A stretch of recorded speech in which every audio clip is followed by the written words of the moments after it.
fine. Yeah, let's keep rolling. We'll see, like, in the future. Like, to be honest, like, Harry is so fucking perfect for me. Oh, fuck off. Honestly, he just is, like, everything he said. Loneliness glasses. Yeah, those lonely glasses, we've got them on. So even the guy that we saw, how many times? Like 10 times? We spent like 10 hours together, and I'm already dreaming about our wedding and having children and all of this bullshit.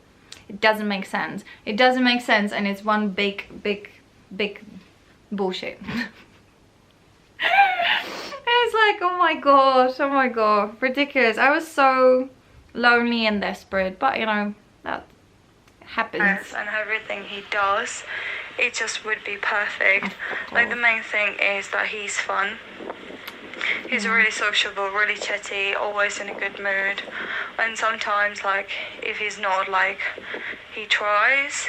And when he feels miserable, like, he's aware of it, so he doesn't really, like, he would be a really easy person to work with. At the same time, like, he's, you know, an English teacher, so, and he's got a travelling butt. Honestly, he's got, like, massively, like, itchy feet, so the way that I want to live, like, in the future, meaning, you know, I want to work on Skype and I want to travel around the world, he would be able to do it because he's a teacher as well, and he's English, so we'll be able to talk to each other, travel around the world, having fun together. He's into clubbing even, like, he likes to have a good dance. Like, I mean, like, to be fair, it sounds perfect.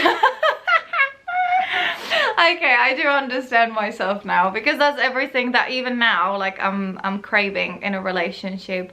Fun, you know, sense of humor, brain, you know, having the same mindset and the same, like, attitude when it comes to life, and yeah, English, because yeah, like, I need English, and I need somebody who either, like, studies English so he understands, like, what my job is about, or, like, teaches English, you know, like, or being, like, in this, at least, like, having English as an interest, because my ex-boyfriend and the one before, like, they didn't get that. And then when you talk about your job, like, they obviously don't understand, and they don't want to understand, and it's really difficult. I think it's much better when you've got a partner who is, like, in the same business, so you can, like, relate to each other and the struggles. And why am I feeling incredibly hot right now?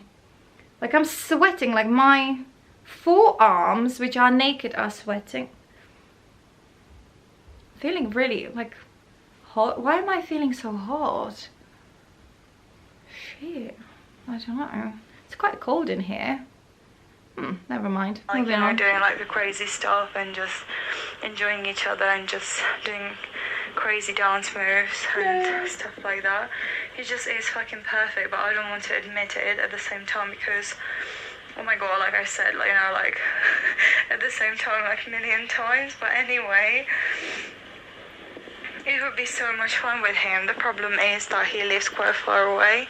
Yeah. But, you know, he can move, he can travel, and, but I don't know, sometimes it feels, you know, that he speaks about me with Harry, like with Charlie, I mean, because every single video that they've got together, they always, like, mention something that we had talked about before, like, me and Harry.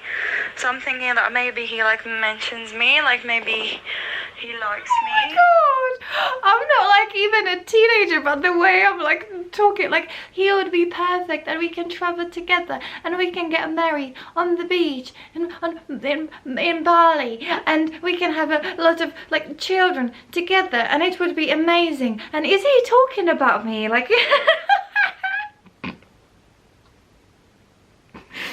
you know what I mean? I've got this, like, oh my god, I'm this like listening to like a young, you know, like a teenager girl who is like, oh my god, like, did he say my name? Did he talk about me?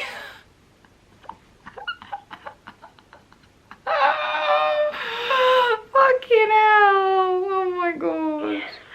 At the same time, like we talk about relationships quite a lot, and he said that, you know, the perfect girl for him would be the one that, you know, makes him smile and makes him laugh, and the girl that is fun.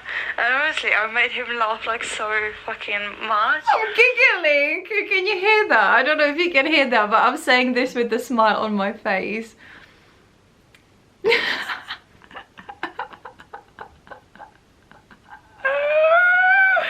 Oh my god, I was so into him. Jesus.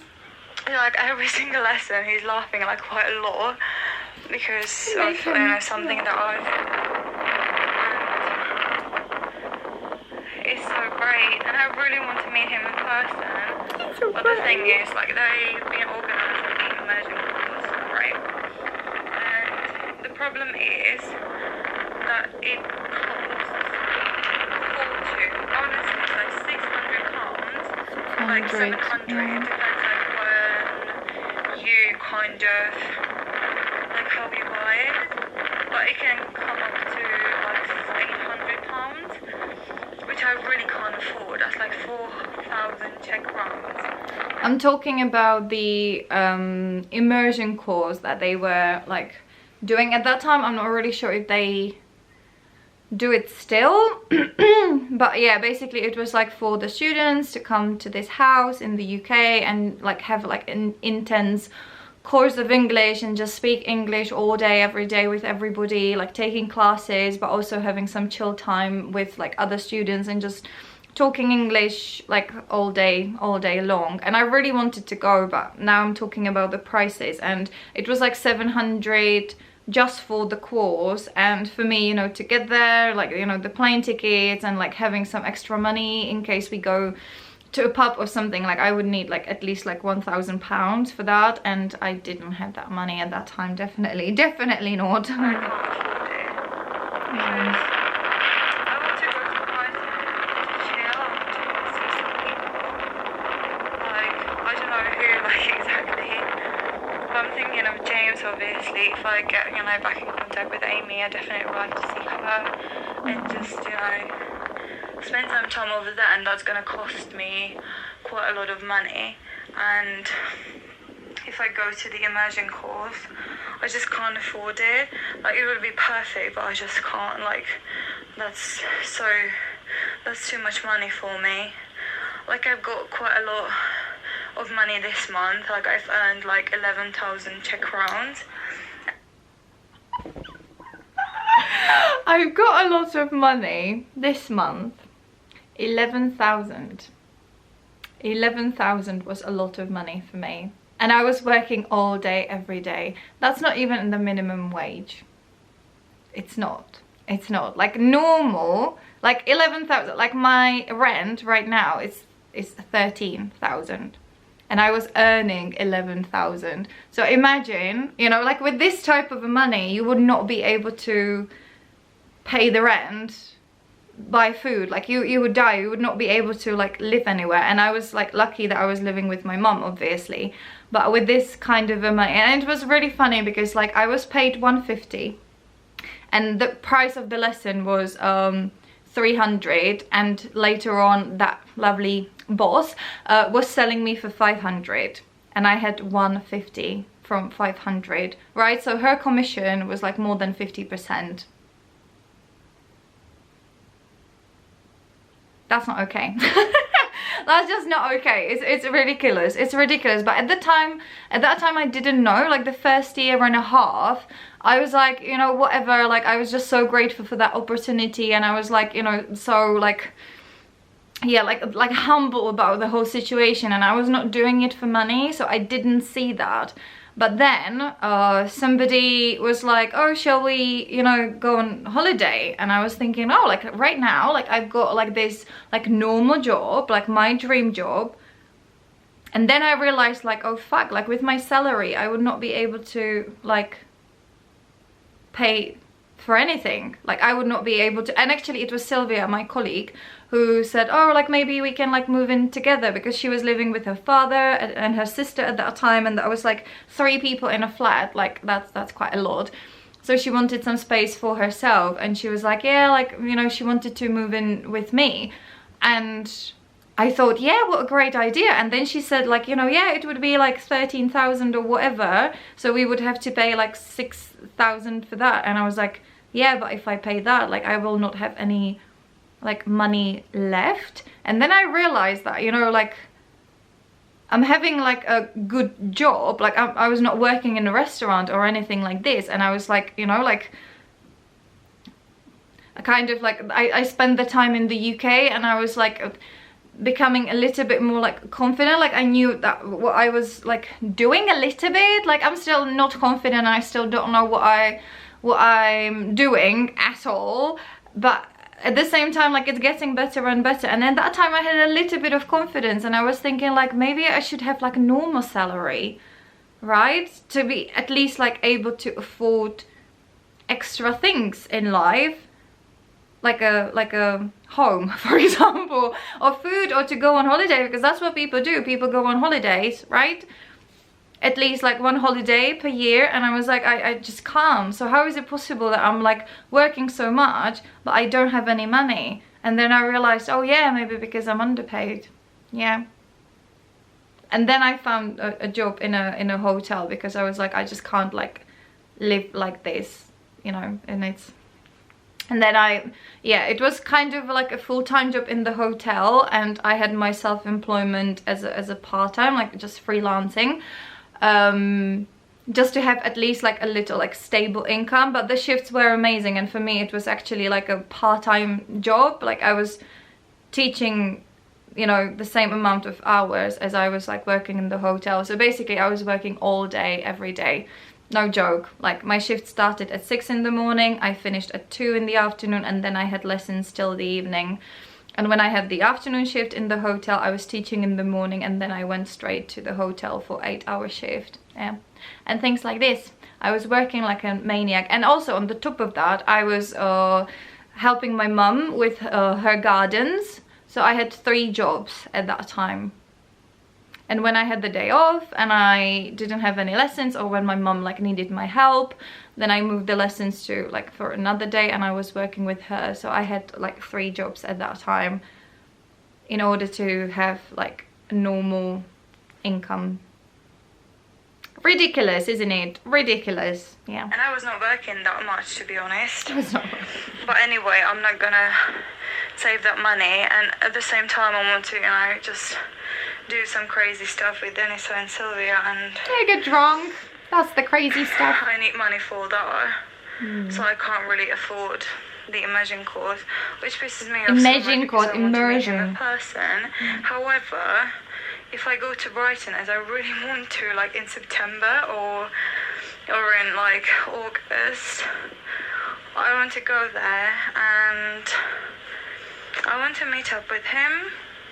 I really want to, like, although I'm not gonna go to immersion course, like if I, you know, go to Brighton, I want to meet up with him, and I think he would be up for it. And you know what? I actually did go. Do you remember from the memory books? There was this girl, my student. We went to London together and to Brighton together. Yeah, the one that we had a little like disagreement with, let's say. I went there with her, and at that time I wanted to meet up with Harry, but the rash kicked in. I had the rash, and I just didn't feel comfortable. And just because I was so in love with him, obviously, because I was so in love, like, I didn't want to just look like a piece of shit or just be in a grumpy mood. And also the steroids, they make you, like, they change your mood. Like, every time I used the cream or I took the pills, I was in a shitty mood. I felt really tired and just like in a bad mood. Like, it was, I think you might get into depression like using these like steroid shit. So yeah, like when, like, I was planning to like let him know, like, hey, by the way, like, I'm going to the UK, would you like to meet up? But then I didn't, because the rash was just like hit me, and I just didn't feel comfortable, because I obviously wanted to seduce him, right? Yeah, I wanted to seduce him, and it was difficult with the shit on my face, so I didn't meet him. Yeah, like, I would probably mention something like that I would be there so we could have, you know, like one of the lessons like in person, but you know, at the same time we could have like a little stroll around London, and maybe I would go to Bedford. Bedford, yeah, just he was spend some from time with Bedford. him. That would be awesome, because I don't know, like it feels like, you know, he's into me, kind of. Aww. So it would be really lovely to meet him, and then like, because that is my plan, and you know, all of my plans, they come true. Like, let's be honest, Christina, like. Yeah, let's be honest, Christina. Come on. Yeah, lighting up a cigarette. Naughty. Yeah, I'm lighting up a cigarette. Yeah, because I'm still, I love this. This is like we are genuinely like talking to each other. Oh my god, I love that. I should not like lean onto the sofa because I'm gonna smash the shelves behind me. Oh my god. Oh yeah, so go on, Chris. I'm smoking. I still do smoke, which is so fucking irritating, but you know what?